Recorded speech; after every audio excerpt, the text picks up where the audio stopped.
Сайн уу манайхан. За юу гэж байна? Амралтын өдрийг сайхан өнгөрүүлж байна уу? За би түрүүчийнхаа видеогоор болохоор эпизод хийсэн туршлагаасаа ярьж өгсөн байгаа. Тэгээд яг эпизодын дараа аусбилтинг би хийсэн.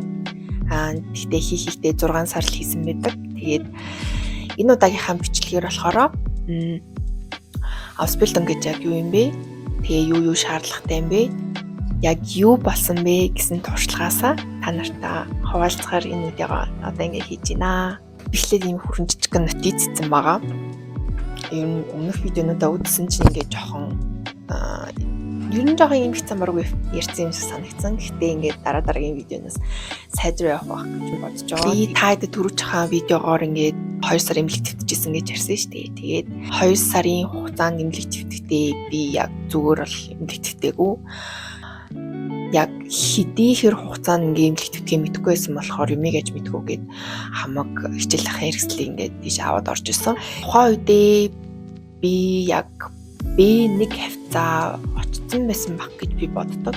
Тэгээд дараа нь угаасаа аусбилтинг хийнгээ шийдсэн байсан болохоор аусбилтингийн ингээ фогаас эзэн гэж байдаг шүү дээ. Яг юу хэрэгтэй юм бэ? Ямар шалгууд бид юм бэ гэд. Тэгээд тэдрийг ингээ уншиж танилцгаад заавал хэлний сертификат хэрэгтэй гэж байсан. Би тэгээд за дараагийн алхам маань болохоор ямар ч байсан хэлний сертификаттай болох хэрэгтэй байна гэд ер нь сертификатны төлөө нэлээд их чармаасан. Миний хувьд гэх юм бол тэгээд яг эмнэлэг твтж байгаа 2 сарынхаа хугацаанд болохоор би бас номоо эхнээс нь дуустал нэг удаа бол 1-2 удаа бол бүх тасгалыг ингээд бичээд өөрөө бичээд ингээд яг энэ сарнагшийн номны хойдолд ингээд өөрийгөө шалгах хэсэг байдаг байхгүй. Тэгээ ингээд яг чит хийхгүйгээр ингээд яг өөрөөрөө бичээд тэгээд ингээд хойноос номноос өөрийгөө ингээд шалгаа явчихжээсэн. Хажуугаар нугаас эмч цэвэрлэгч нь орж ирээд ингээд бас ингээд германаар ингээд яриад ингээд харилцаатай байсан болохоор ингээд хажуугаар нь бас ингээд ярианыхаа хичээлийг бараг цэвэрлэгчтэйгээ хийжсэн гэхэд болно.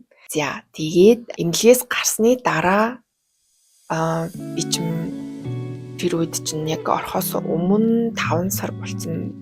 3 сар ингээд яг тэр ажлаа хийцэн байсан. Тэгээд эмнэлэгт 2 сар болоод ингээд нийтдээ 5 сар ингээд эпизодын хугацаа маань ингээд бүр ингээд явцсан байсан. Тэгээд би эпизод болохоор яг бүтэн 1 жил хийн гэж бол төлөвлөөгүй. Тэгээд яаж иж байгаа хурдан хугацаанд ингээд аусбилтинг хийгээд эхэлчихье гэд бодож исэн болохоор ер нь бол 10 сарыг би эпизодтой зориулсан байдгийн. Тэгээд үлдсэн 5 сард нь болохоор би яг юу хийсэн бэ гэхээр хэлний сертификат авахын тулд нэгдүгээр, хоёрдугаарт яг аусбилтингийнхаа одоо байгууллагыг олохын тулд одоо аусбилтинг плацаа олохын тулд ингэж тэр 5 сарыг ер нь бол зориулсан гэхэд болно. Өмнө нь би бас хэлжсэн би яг нөгөө эпизодын газрыг улаан цагаал маань нийгэмлэг тэрүүгээр ингэж дамжуулж олж исэн болохоор тухайн газраас минь бас ингэж намайг жоохон ингэж ивентгээд миний хэлний шалгалтын одоо төлбөр мөн шалгалтанд бэлдэх ийм ангийн төлбөрийг ингэж цаанаас нь ингэж дааж исэн гэдэг нь болохоор ер нь бол тодорхой хэмжээг дааж исэн. Би өөрийнхөө зүгээс болохоор бараг нэг 50% бол гаргаж исэн гэх юм уу. Нэг 400-аас 500 евро надад ингэж ирж исэн гэж ер нь бол санагдчихээн. Тэгээд үлдсэн ингээд хэлнийхаа тэр төлбөрийг бол би ер нь бол өөрөө ингээд угаасаа ингээд ямар ч юу өөрөөсөө мөнгө зарлагдах тийм юм байгаагүй гэж хэлжсэн шүү дээ. Тэгээд ингээд мөнгөө цуглуулсан байсан болохоор ингээд ер нь бол хамаг мөнгөө ер нь хил рүүгээ л ингээд цацсан гэх юм уу. Одоо ингээд яг аусбилтинг гэж яг юу вэ гэдгийг ингээд яг товч тодорхой ингээд хэлээд өгчээ. Аусбилтинг гэдэг маань ер нь бол монголоор бол коллеж л гэсэн үг. Тэгээд тэнд одоо хүүхдүүд аусбилтинг хийхдээ болохоор хамгийн багадаа 9 дугаар ангийг төгссөн байх хэвээр. Тэр нь болохоор Realschul Abschluss гэж ярьдаг. Одоо монголоор бол дунд сургуулийн боловсралтай гэсэн үг. Тэгээд аусбилтингийг болохоор 3-аас 3.5 жил хийж одоо сурч төгсдөг. Гэхдээ чиний хэлний төвшин ажилдаа гэхээр ингээд тасан зохицоод ингээд явж байгаас чинь хамаарат чи ингээд яг тухайн Ausbildung-ийнхаа байгууллагатай ингээд ярилцаад Ausbildung-ийнхаа хугацааг болохоор 2 жилээр ингээд богиносгож болдог. Манай найз бас ингээд 2 жилээр ингээд Ausbildung хийгээд төгсчихсэн. Айгүй мундаг. Ер нь бол мэрэгчлээсээ хамаарат ажиллах өдөр, хичээлд явах өдөр нь бол өөр байдаг. Миний сонсноор бол эмнэлгийн байгууллага тэр тусмаа одоо сувилагч одоо блокор хичээл нь орд юм шиг үлээ. Одоо ингээд нэг блокор ингээд бүр ингээд яг тэр байгууллагатаа ажиллаж агаад ингээд хэсэг хугацаанд ингээд сургуультай явдаг ч юм уу ингэж ээлжиж явд юм билээ. Гэхдээ яг нэг жирийн Ausbildung-ууд нь буюу одоо өөр зөндөө олон мэргэжил байгаа шүү дээ. Тэднэр нь болохоор яг 3 өдөр нь байгууллагатаа ажиллаад тэгээд 2 өдөр нь болохоор яг сургуультай яваад ингээд цалингийн хувьд ямар байдаг вэ гэх юм бол яг мэргэжлээс хамаарат маш өөр байдаг. Эрэлттэй мэргэжлүүд нь болохоор юу нь бол өндөр цалин авдаг. Одоо жишээлбэл сувилагч нөгөө асрагч ч юм уу яг нэг тиймэрхүү мэргэжлэр сурах юм бол одоо доотлол нь жишээлбэл эхний жилдээ нэг ер нь бол 1000-аас эхэлдэг.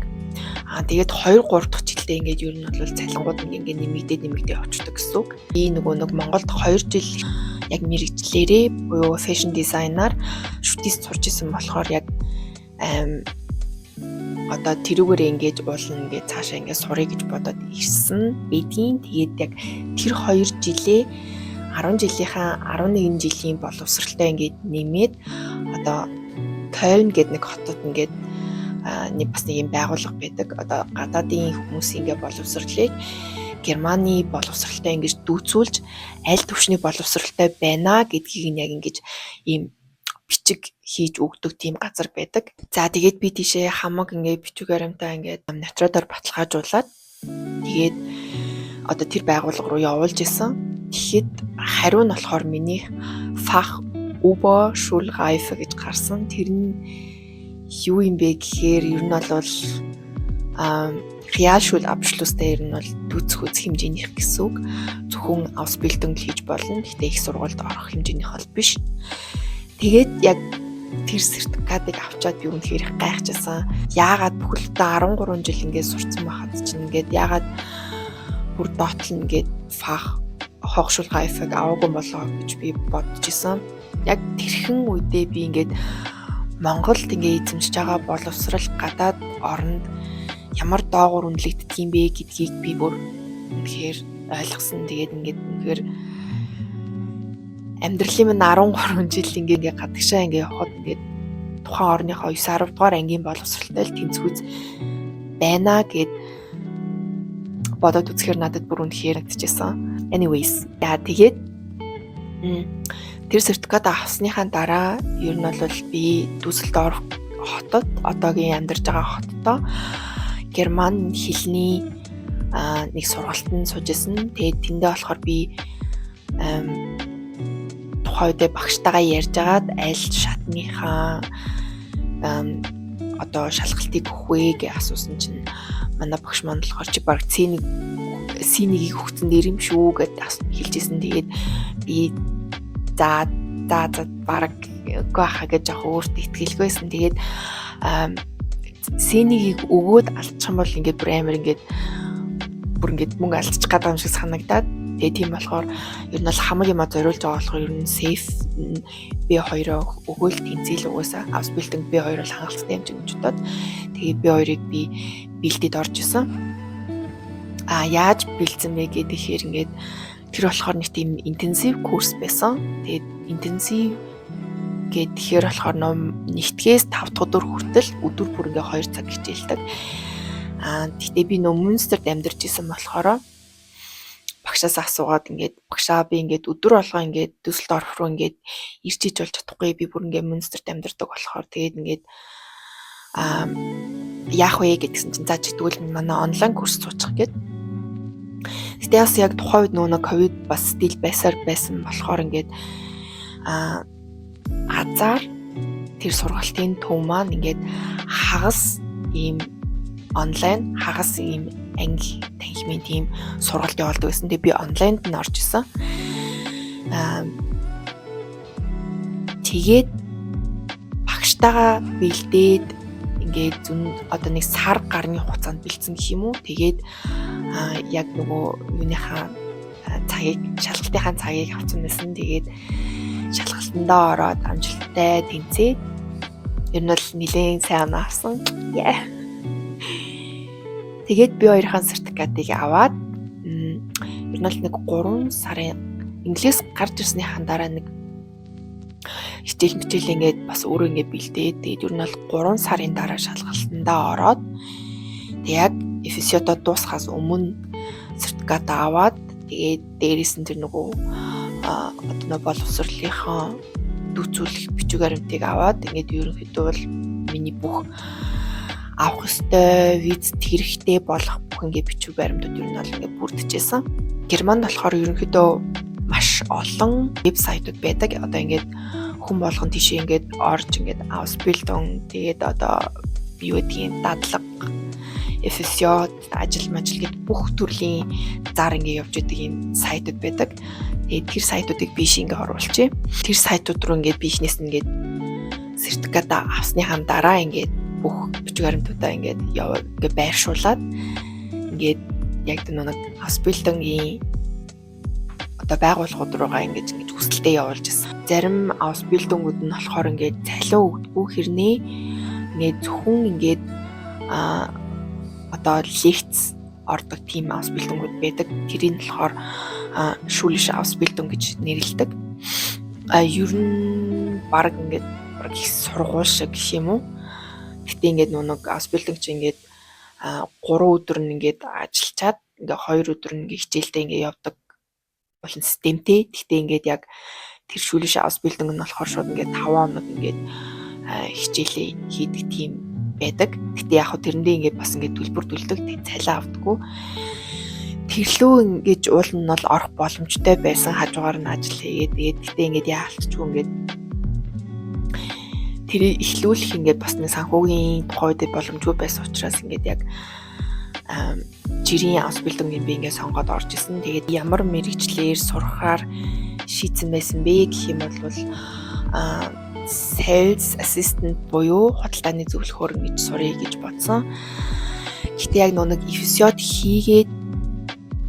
хийжсэн газраа би бас яг совилгчоор орж болохоор л байсан. Гэтэ яг совилгч бол яг миний яг хүсэж исэн мэрэгжил бол биш. Надад л ямар сонирхолгүй байсан болохоор ингээд яаж ийгээд ингээд нэг тийм фэшн салбар руу ормоор байна гэд гисний үүднээс би ингээд худалдааны зөвлөхөөр ингээд одоо Германд байгаа бүх хүмүүс мэднэ Galeria Kaufhof гэд нөгөө том ихтлгүүр байгаа. Тэнд ингээд цаг үн тэдлийн тасагт нь ингээд худалдааны зөвлөхөөр ингээд Ausbildung эхлүүлж байсан. Хамгийн гол нөгөө үн тэдлийн тасагт ажиллах нь ямар байдаг вэ гэх юм бол чи үнэхээр их сонор сэрэмжтэй байх хэвээр. Зарим нь ингээд бүр ингээд хэдэн мянган еврогоор ингээд үнэлэгдэх тийм бараануудыг би ингээд заавал ингээд хүний хажууд ингээд эхлээд би ингээд яг ингээд одоо ингээд яг тэнд ажиллаж исэн хүмүүстэйг ингээд давхар ингээд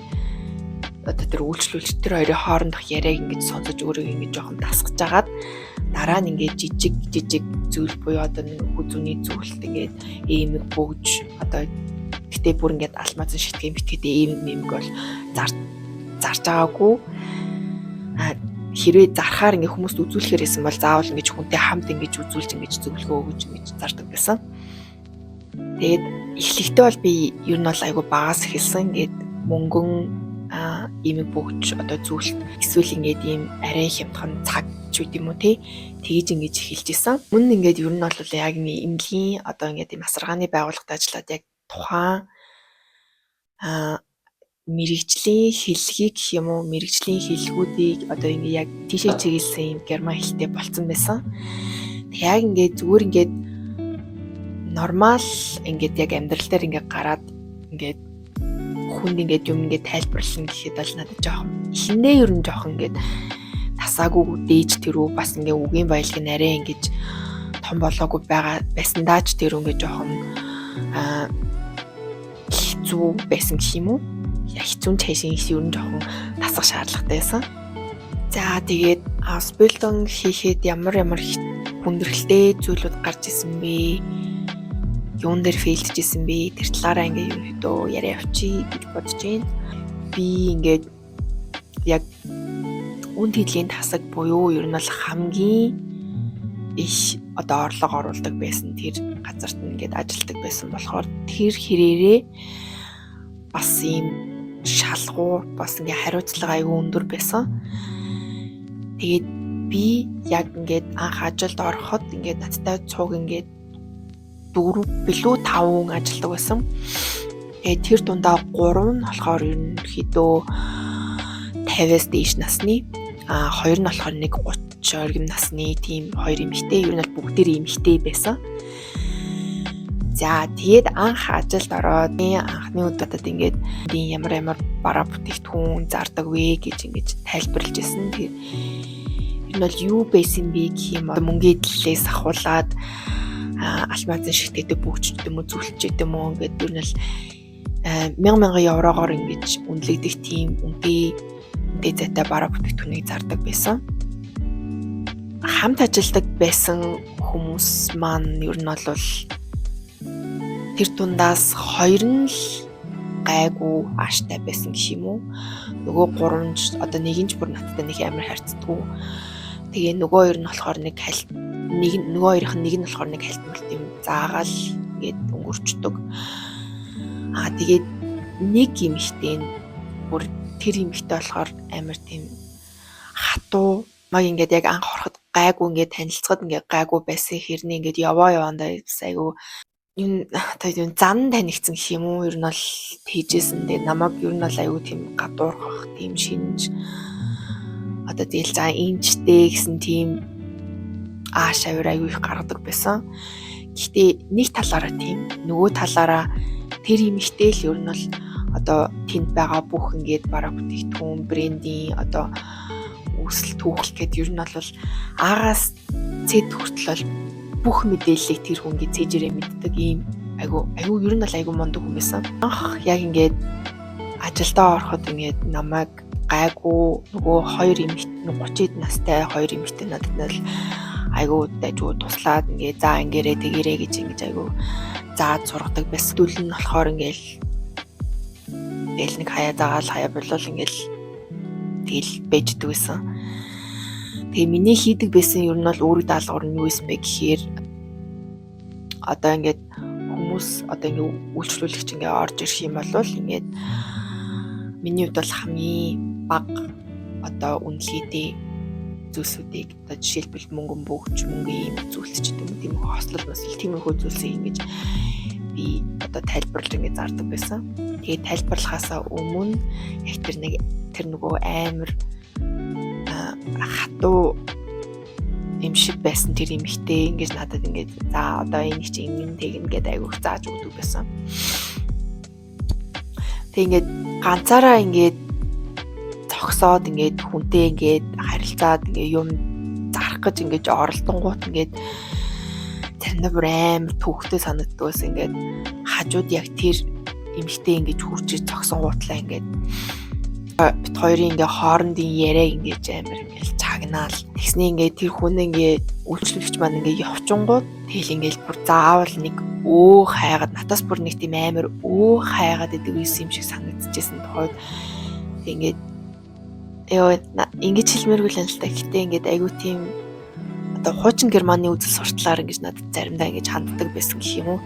Одоо ингээд битүүдээр ингээ хэлчихвэл ингээд энэ видеог оруулах гэж магадгүй тийм болохоор гадаад хүмүүсийг гадуурхах тийм үзэлтэй байсан гэх юм уу. Анхандаа ингээл яг тэр ихтэй ингээл за энийг тэгингээ нэг цэвэрлэл гэлэнгүүд би ер нь бол ямар ч өгдөөгүй хийснийг хийгээд ингээд ер нь бол за гэж явж идэг гэсэн. Тэгээд тэнд чи ингээд яг нэг давхрын нэг тал нь ингээд тэр чигээр ингээд үн дэдлийн тасгуул авчиж байгаа байхгүй. Тэгэхэд би ингээд өглөө ирээл шууд ингээд тэр газрыг бүхэлд нь би ганцаараа цэвэрлэдэг байсан. Ер нь бол ингээд одоо тэнд ингээд ажил хийж байгаа сурагч хажуугаар нь өөрний цэвэрлэгчийн ажил ингээд давхар ингэж хийдэг байсан гэх юм уу. Ер нь бол бас миний нэг анзаарсан зүйл нь гэх юм бол тэр хүмүүс одоо хамт ажиллаж исэн хүмүүс маань ингээд надтай жоохон гадуурхсан өнгө аясаар харцдаг. Хиндээ ингээд намайг юу ч мэдэхгүй болохоор ингэж яриад байна да. Одоо тэгээ би жоохон ингээд ажилдаа жоохон насаа юмаа мэдээд ингээд өөрөө ингээ хийгээд эхлэнгүүд ингээ гайгүй болчих واخа гэж бодоод би ер нь бол нэлийн төвчжсэн. Тэгээл ингээл хэлсэн болгонд нь ингээл өдөөс нь сүрч ингээд юм хэлэхгүйгээр за ойлголоо гэж дандаа ер нь бол айгүй буулт хийдэг байсан. Тэгээд яван ер нь бол чангарна гэх юм уу. Одоо номхон дэмэн болох дамар гэдэг шиг намайг ингээд үг ингээд урдаас нь хэлэхгүй ингээд байгаад дангуут ингээд амар тийм давраад намайг айгүй их тийм үл хүндэтгсэн тийм байдалтай айгүй харьцаж эхэлсэн. Тэгээд тэр нь бол үнэхээр таалагдаагүй. Тэгээд би ингээд ер нь бол ингээд бодож эхэлсэн. Ер нь яагаад заавал энэ байгууллагт ингээд ажил ингээд бүр ингээд дорд үзэгдэн байж ингээд ажиллах ёстой юм гэж бодоод тэгээд ерөнхийдөө би тэр газрыг орхиж исэн гэх юм уу. Яг тэр байдлаа ингээд би яг ажлынхаа юуны газраас ингээд гарах өргөдлөө өгөхдөө ингээд тэр хүмүүстэйгээ ингээд одоо намайг ажилд авсан хүмүүстэйгээ ингээд би жоохон ярьж исэн. Гэтэ бүр амар шууд ингээд намайг гадуурхчлаа энэ төр гэж mig чийлээгүй л дээ. Гэтэ ер нь бол за ингээд ер нь ажил бол надад бол хүнд биш байна. Ингээд миний хийх үүрэг даалгаврууд бол надад ойлгомжтой. Тэгээд надад бас ингээд хамтран ажиллагчид маань ингээд надад ингээд үүрэг даалгаврыг минь зааж өгч байгаад үнэхээр их баяртай байгаа. Гэхдээ бидний хувийн харилцаа надад ерөөсөө таалагдахгүй байгаа. Ийм үндслээр нь бол би ингээд байгууллага солио гэсэн шийдвэр гаргасан. Ингээд би өглөө тэгээд эндээсээ гарч исэн. За тэгээд эндээс дүгнээд хэлэхэд бол ер нь бол хоспиталын хийхэд бол ер нь бол гайгүй амархан гэж би бодсон. Хэрвээ чи яг эхлээ ингээд сайн сураад ингээд тодорхой хэмжээний төвшөндөө очсон бол угаасаа гадаадаас очиж байгаа хүн бол хэвлэл хийчихэл зүйл гэж би ер нь бол ойлгосон. Тэгээд нэг чухал юмыг аягүй их ойлгож ирсэн. Тухайд ер нь юу гэсэн бэ гэх юм бол одоо чи ингээд ажилдаа ингээд дуртай байлаач гэсэндээ нэг юм байгууллагт ажиллахад бол хамт ажилдаг хүмүүс аягүй чухал байдаг юм байна гэдгийг би ер нь ойлгосон.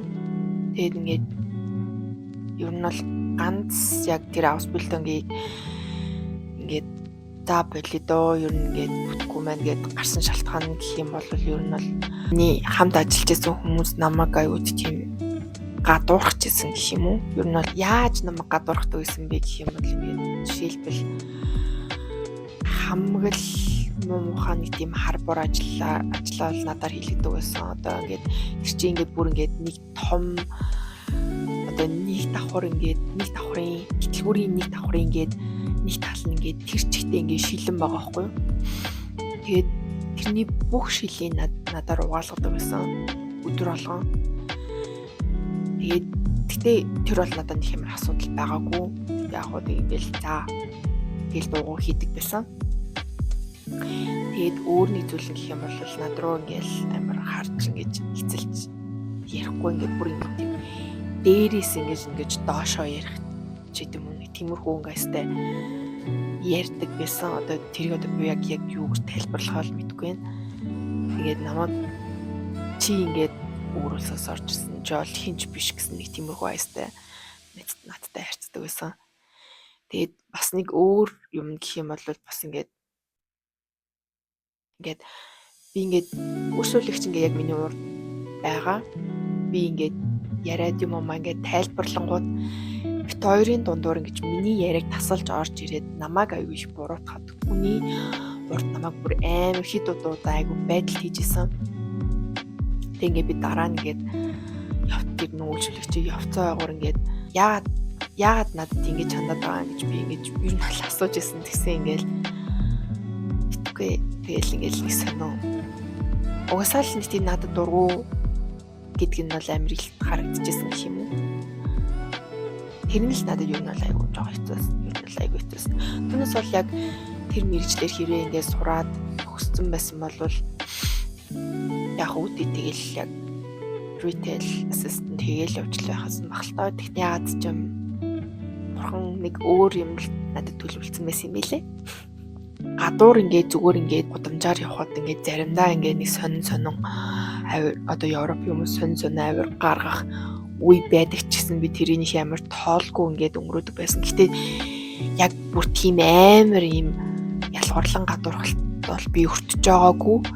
Гэхдээ яг нэг авсбилдэнд ороод хамт ажиллаж байгаа хүмүүсээсээ яг тийм авир ингээд мэдрээд эхэлсэн чинь надад үнэхээр эвгүй сэтгэл төрж ирсэн. Тэгээд тухайн үед ингээд юу ч хийлээгүй ажил авсан хүндээ одоо ингээд компанийн захиралд хэлээд ингээд танах ингээд одоо миний хамт ажиллаж байгаа хүмүүс ингээд намайг ингээд байна гэд хавуулж болох байсан ч гэсэн бол юу ч хэлээгүй л өнгөрсөн. Гэтэ сайнны хажуугаар муугийн хажуугаар бас сайн зүйл бас нэлээд байсан. Тэгээд тэрнээс нэг гэхээр нэгдүгээр яг миний сурдаг байсан сургуулийн багшийн яг чадвар нь бол үнэхээр мундаг, хичээлээж амар гоё ойлгомжтой заадаг. Тиймээс нь болохоор тийм одоо яг маркетингийн чиглэлээр тийм одоо хичээллүүдийг болгож авч ирсэн нь бол надад хожим маш хэрэгтэй байсан. Би бас тэрэнд аягүй их баярлалаа. Тэр багштаас үнэхээр их талархаж явдаг. Ажил дээр болохоор одоо намайг бас нэлийн үйл тоомсорлж ингэж харцдаг байсан тэр юм битээд би бас үнэхээр их баярлалаа. Яагаад гэвэл яг тэр хүний ачаар бас нэгэн тийм хатуужлын нэг хэлбэрийг ингэж айгүй хөөртөө суулгасан гэх юм уу. Ингээд айгүй тийм хүнийг ингэж таних тийм чадварт айгүй суралцсан гэх юм уу.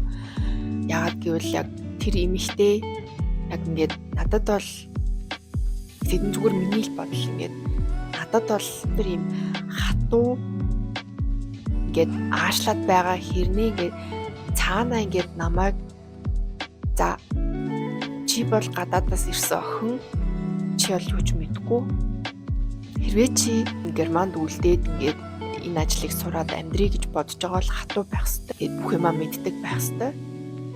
Тэгээд ингээд одоо энгийн Герман одоо ингээд оюутан сурагчдыг бодвол чи ингээд 2-3 дахин хичээх хэрэгтэй. Тэгжээж ингээд чи амжилтанд хүрнэ гэсэн тийм майндсетийг надад айгүй суулгаж өгсөн юм шиг санагддаг. Миний хувьд тэгээд яг би яг анх гарчаад тэгээд яг бодсон. Тэгээд за ингээд цаашаа ингээд яг энэ мэржлэр ингээд явах уу? Эсвэл ингээд яг нөгөө фэшн дизайнер ингээд сураад эхлэх үү гэж бодож агаад би за угаасаа ингээд өөр юм хиймээргүй байгаа юм аа хийж ингээд цаг айлтчихснээс за юу л болог гэд би сургуультай анх бүртгүүлж исэн. Хойд бол би бас ойлгочлаасан л та ингээд сургуультай орно төлбөрөө төлнө. Тэгээ дээрэс нь тэтгэлэг авахгүй нэгдэхгүй. Тэгээ тийм болохоор би яг энэ санхүүгийн хувьд бол яг барах болоогүй гэж айгүй их айжсэн. Тэгээд манд очоод ингээ 2 жил болцсон байгаа хгүй. Тэгээд 2 жил болоод болох хугацаанд бол би гэрээс ямар ч тийм хэмжлэг тусалцаа авч байгаагүй. Тэгээд энэ байдлаа ер нь бол эцэгтэй хилээд тэгээд зөвст ингээд яг фэшн дизайнераар сурахаар болоод тэгээд сургууль дээрээ анх очиж исэн. За тэгээд ер нь бол нэлээд бас удаан ярьчлаа. Тэгээд дараачихаа видеогоор би яг сургуультай яаж орсон бэ? Тэгээд яг юу хэрэг болсон бэ? Визний асуудал гэх мэтчлэн ер нь бол нэлээд үнэтэй зөвлөгөөнүүдийг одоо ингээд Монголд ч гэсэн ингээ яг надтай адилхан ингээ фэшн дизайнер Европт сурахыг хүсэн зөндөө олон хүмүүс байгаа, хүүхдүүд байгаа.